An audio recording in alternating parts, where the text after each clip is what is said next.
نومبر 1621 میں یورپ سے آ کر امریکہ میں آباد ہونے والے تارکین وطن نے اچھی فصل کی خوشی میں جشن منایا۔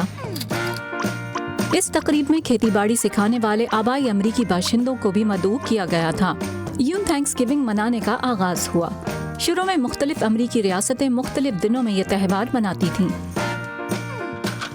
لیکن 1863 میں اس وقت کے امریکی صدر ابراہم لنکن نے اسے قومی چھٹی قرار دیا۔